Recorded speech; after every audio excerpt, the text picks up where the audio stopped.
à tous et bienvenue dans cette toute nouvelle vidéo. Aujourd'hui, je vais vous montrer comment je colorie les cristaux. Alors, comment je colorie les cristaux? Avec les Inktense. Parce que ce sont des crayons vraiment que j'adore, qui permettent de colorier de façon assez rapide, parce que ça a une très bonne couvrance et qui peut donner des effets vraiment magnifiques. Vous allez avoir 3 combos différents aujourd'hui. Donc, les cristaux violets, le rouge et le vert. Comme ça, vous aurez quelque chose d'un peu large. Et puis aussi, au niveau de la forme, vous verrez comment je colorie différentes formes de cristaux. Alors, pour commencer, j'ai fait bien évidemment la photocopie de la page. Je mets le livre sur le côté. On va commencer par le cristal violet qui est ici. Alors, je vous montre les 3 couleurs que j'ai choisies. On a le Deep Violet, le violet et le mauve. Avec ces 3 couleurs, donc du plus foncé au plus clair, je vais essayer d'avoir la transparence dans le cristal qui va, enfin on va dire que la petite touche finale qui va vraiment donner au cristal son éclat, ça sera le Posca, mais ça on le verra tout à la fin. Allez, c'est parti! J'ai bien taillé mes 3 crayons. J'ai mon pot d'eau qui est juste là. Mon pinceau, j'ai pris un pinceau pas trop fin, mais quand même suffisamment. Et mon petit bloc pour faire mes essais. Ah, j'ai oublié, j'ai aussi une petite serviette pour pouvoir régulièrement venir essuyer mon pinceau pour enlever le surplus de pigment. Allez, c'est parti. Quand je colorie, j'ai tendance toujours à commencer par la couleur la plus foncée. Alors pour moi, cette fois-ci, ça sera le Deep Violet. Le Deep Violet, c'est le 07. Le Deep Violet, c'est le 0760. Avec le plus foncé, je vais commencer par les zones qui sont tout en bas. Donc, on pourrait dire qu'elles sont un peu plus à l'ombre. J'en mets sur toute la base. Je peux laisser des petites zones claires entre les deux, de façon un peu aléatoire comme ça, des petits triangles, etc. Ici, je fais la même chose. Ces zones ne resteront pas blanches, bien sûr, elles vont être couvertes, mais il y aura moins de densité de couleur à ces petits endroits-là, ce qui permettra de donner un effet de transparence au cristal.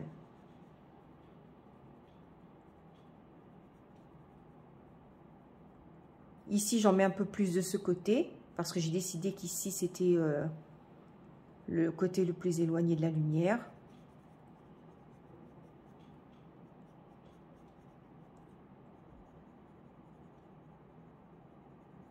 Vous voyez, c'est aléatoire, hein. Voilà. Ensuite, je vais continuer avec le violet. Le violet, c'est le 0800.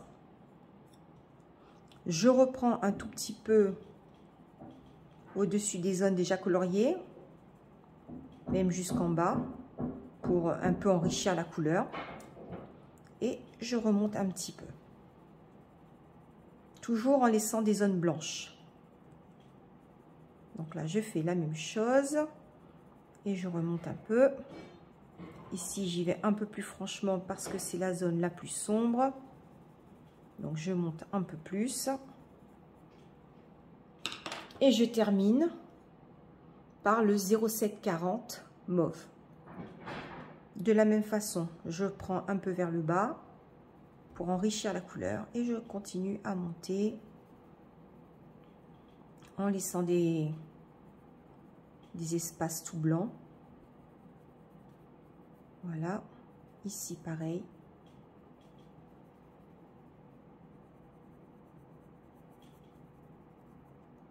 Et ici aussi. Voilà, ici j'en mets un peu plus. Un tout petit peu vers le bas aussi peut-être. De toute façon, on viendra enrichir à nouveau la couleur après quand ça sera sec. Quand j'ai fini, je prends mon pinceau. Alors, pour passer le pinceau, je vais aller du plus clair vers le plus sombre. Et je commence par les formes blanches. Vous voyez que tout de suite, elles sont colorées. C'est normal, il ne faut pas s'inquiéter du tout pour ça. Mais elles sont colorées, mais il y en a quand même moins que sur les zones où j'ai passé le crayon. Vous voyez, je commence d'abord à mettre le pinceau sur la zone blanche. Et ensuite, je vais vers les zones colorées. Pareil ici, je vais sur la zone blanche et j'élargis vers les zones colorées.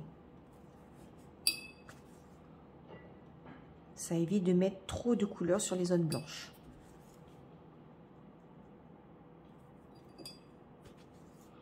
Là, on voit tout de suite que les couleurs commencent à s'enrichir, qu'on a une variation de rose, de bleu, de violet dans tout l'ensemble.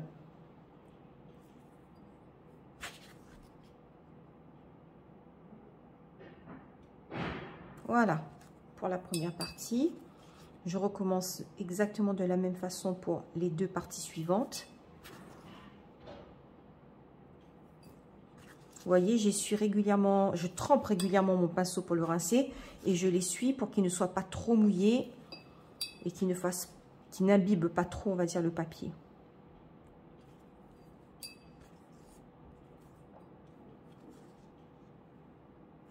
Je vais rapprocher peut-être un petit peu pour que vous puissiez mieux voir. Voilà.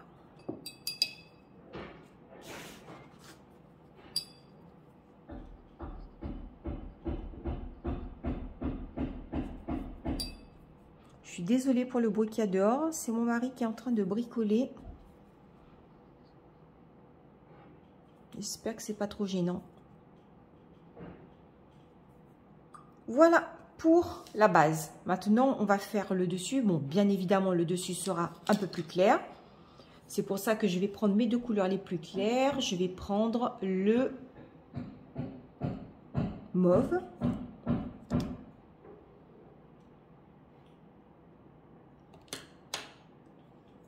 Et le Deep Violet. Voilà. Donc, c'est parti pour ces deux couleurs. Alors, si la lumière tape directement dans ce sens, je peux imaginer que ici, sur cette partie-là, c'est assez clair. Je vais mettre les zones les plus foncées, c'est là où le pigment est plus concentré, donc sur les arêtes. De la même façon, je mets des petites formes de façon un peu aléatoire.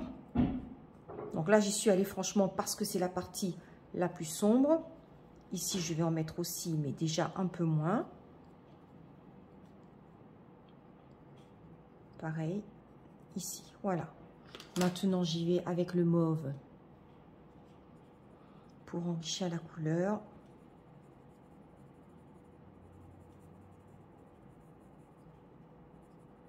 Vous voyez, je repasse par-dessus et j'en rajoute un tout petit peu. Ici, pareil. Donc là, j'en mets pas trop parce qu'il y a du Posca qui va venir ici, après, ici dans cette zone. Et là, j'ai envie d'une couleur très très claire. C'est ça qui va donner l'éclat.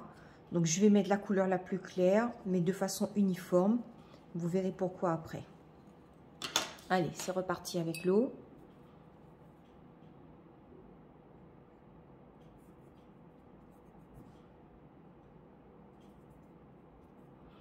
Alors, je touche la zone la plus claire. Et je vais sur les zones foncées. Oups, là, j'ai mis beaucoup trop d'eau. La zone la plus claire. Et j'en continue sur les zones foncées qui sont tout autour. Donc, vous voyez, dans cette zone, la couleur est plus rosée. C'est normal puisqu'il y a plus de lumière. On est vers le haut du cristal.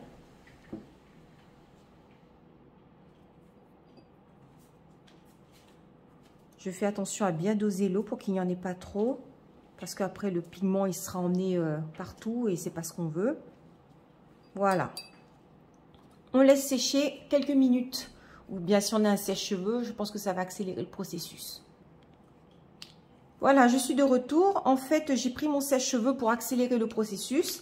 Vous voyez, donc là, c'est bien sec et je vais pouvoir passer le blanco au-dessus pour faire les éclats de lumière. Bon, bien sûr, d'abord, je vais faire tout le tour. Toutes les arêtes également. Je vais secouer encore un tout petit peu. Parce que ce n'est pas assez blanc. On réessaye pour voir, c'est mieux. Voilà, je fais toutes les arêtes en blanc.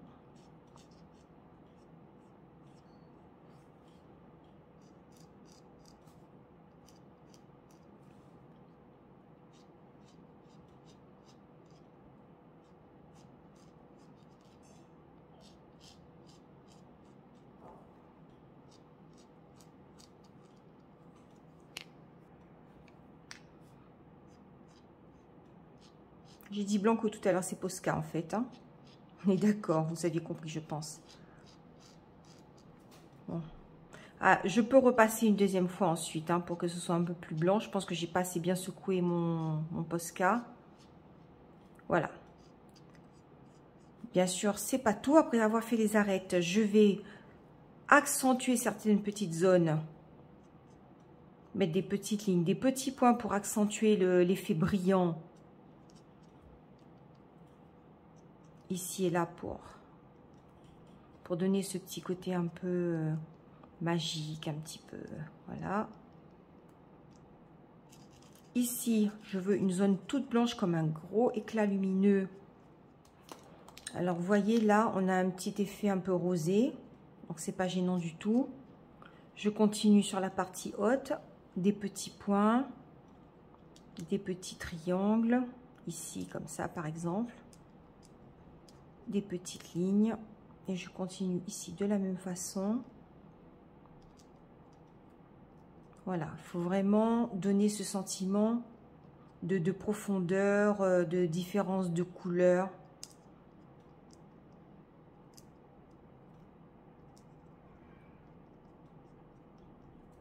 Ici, vous voyez, j'y vais un petit peu au hasard. Hein.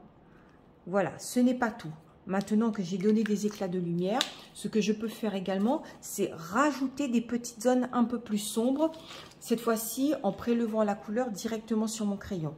Alors, par exemple, dans les zones claires, je vais toujours mettre la couleur la plus claire. Mais comme elle sera superposée au-dessus de la couleur claire, on aura quand même un effet de couleur un peu plus sombre au-dessus. Par exemple, ici. Voilà, je rajoute quelques petites zones comme ça. Ça enrichit la couleur, ça donne un effet de profondeur également. Donc ça, je le réserve pour les parties un peu plus claires.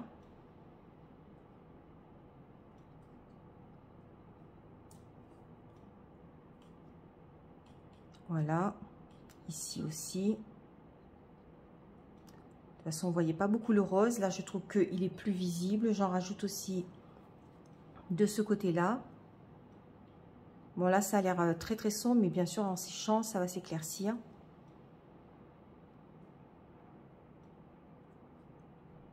Voilà. Donc, j'ai tendance à faire des formes un peu allongées pour donner une impression de strate à l'intérieur.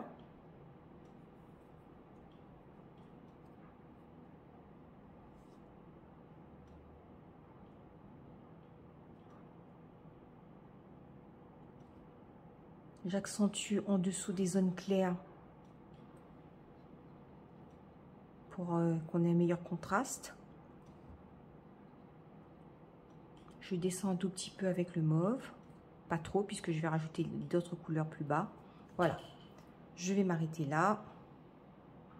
Le tout c'est de savoir s'arrêter, hein, parce qu'au bout d'un moment, si on en met trop, je continue avec le Deep Violet. Et voilà.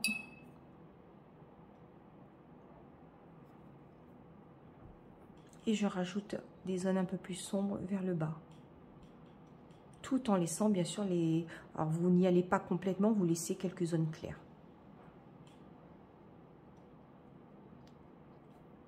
En accentuant un peu plus sur le bas pour bien montrer les zones qui sont un peu plus dans l'obscurité.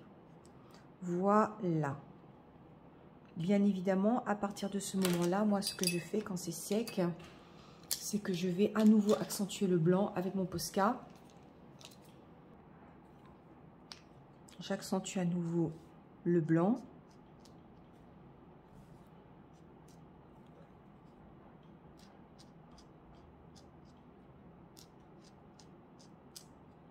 Bon, là, mes lignes ne sont pas vraiment toutes droites, hein. Bon, je pense que vous avez compris le principe. C'est parce que j'ai la caméra juste sous le nez, donc c'est un peu de la gymnastique pour filmer, là. C'est pour ça. Voilà. Alors, ce que j'ai tendance à faire également, c'est mettre des petits éclats lumineux comme ceci, mais qui dépassent au niveau du cristal. Par exemple, qui va dans le fond comme ça. Mais là, si je le fais, on ne le verra pas. Mais ça rajoute à l'effet de brillance. Donc, un sur ce côté-là, un autre par ici qui dépasse de ce côté-là, un en plein milieu. Voilà, pour donner vraiment le sentiment de brillance, d'éclat. Voilà pour celui-là, il est terminé. On va continuer ensuite avec le cristal rouge.